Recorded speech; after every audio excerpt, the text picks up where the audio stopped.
I'm Howard Phillips Lovecraft, and today's question comes from a young comics creator who's starting a new project starring me. Well, co-starring, if I'm being completely honest. The idea is that he will detail the various adventures of myself and my literary hero Edgar Allan Poe as we get up to all sorts of scrapes and shenanigans.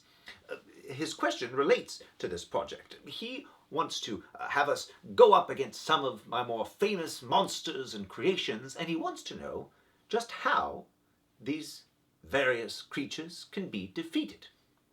Now, if you've read my story, and by now I hope you have, you'll know that there are many stories that end rather unfortunately for the protagonists, but from time to time the various heroes manage to get away relatively unscathed, at least physically, and the ways they manage to do that are through either completing some sort of ritual or hurling some incendiary device, or every now and then calling upon cats to rescue them, or one particular occasion when I just hit a monster with a boat.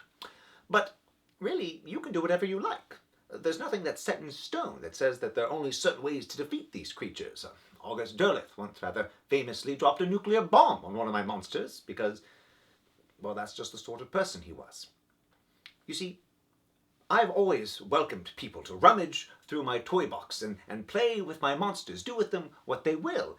And the truth is, there's no hard and fast rule about how you have to play with them. There's no reality behind them. They're just toys.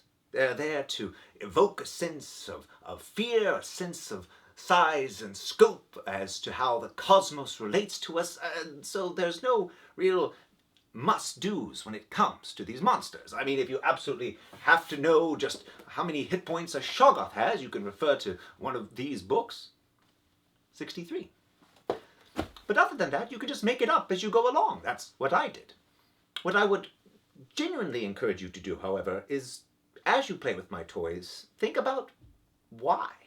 What do you want to do with them? What purpose do they serve? Are they just there as set dressing? Are they just there to make people go, oh, I remember that?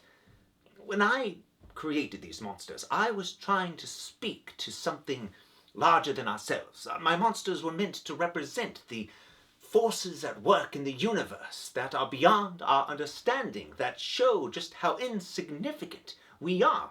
The true horror of cosmic horror does not come from large tentacles or giant squamous teeth. It's about that recognition that we are but dust floating on a fragile bubble that at any moment could be popped. And that is all we have to offer this cosmos. The recognition of that insignificance is more terrifying, I find, than any sharp-toothed beast. And if all you're concerned with when it comes to my monsters is trying to figure out how to defeat them, I fear you may have lost a far grander battle.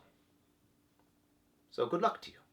I'm excited to see just what adventures your tales take us on. As always, I'm Howard Phillips Lovecraft. Thank you.